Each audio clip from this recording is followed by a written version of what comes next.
What if in your birth chart you could find out about your Akashic Records and even your past lives? Let me break it down for you. I am so thrilled and excited to share intuitive astrology, but also something what I call SoulSync and SoulSync Synergy to be exact. And this is exactly what I'll be sharing with you in this week's Astro Alchemy series. And you know, I really want you to think of with this series to become your own alchemist. You know, you might need this, somebody else might need crystals, you might need herbs and essential oils, you might need breath work and meditation. All of us have our own special makeup that supports our spiritual growth and expansion. And so this is why I'm giving you this series so you can start to really see how astrology works in different ways and in your life and can support you in so many ways. And so please join us for the Astro Alchemy series where you're learning how to be your own Astro Alchemist, right? And so this week's we're going to be talking about, and then next week we have the Plan and Prosper. And guess what?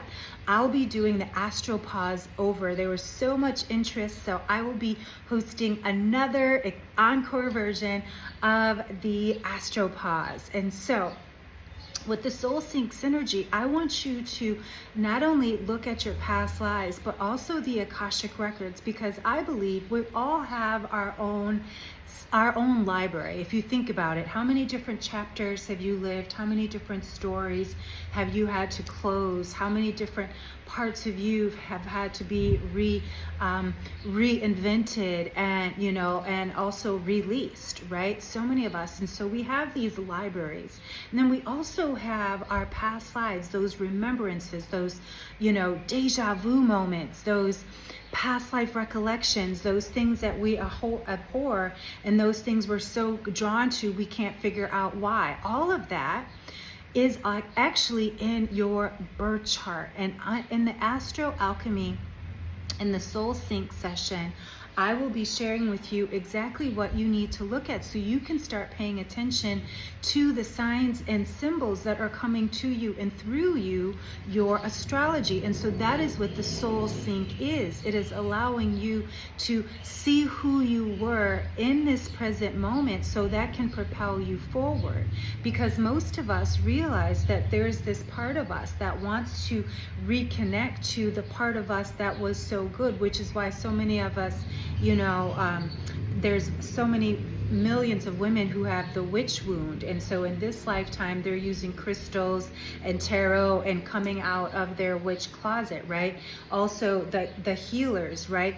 The planet, this is how you know this is true for us. So Chiron, the asteroid was discovered in the 70s, right? Many of us were children and were even in utero when this asteroid was being formed and then given a name when we were children.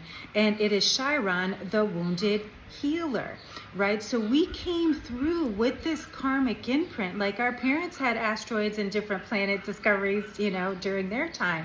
So many of our parents didn't get the indigo, the star seed, or the crystal children vibration because of the numerology of, you know, the decades of the 60s were a different energy and planetary. But the 70s, we got a lot of it. And then in the 90s as well. And so there's the star seed, indigo, crystal. There is also then the next layer, as I said, about us connecting to our true soul synergy. What is in our Akashic Records that has been wanting to come through? So let me leave you with this. What past life experiences have come up and come through that have been like, you know, I don't understand it, but I've got to go to this place, or I've got to experience this. Those little inklings are a part of your Soul Sync signature. So come and join me so you can find out what this is all about, as well as the rest of the Astro Alchemy series, so you can truly become your own alchemist. Because even in my favorite book, The Alchemist, it said the treasure is within. And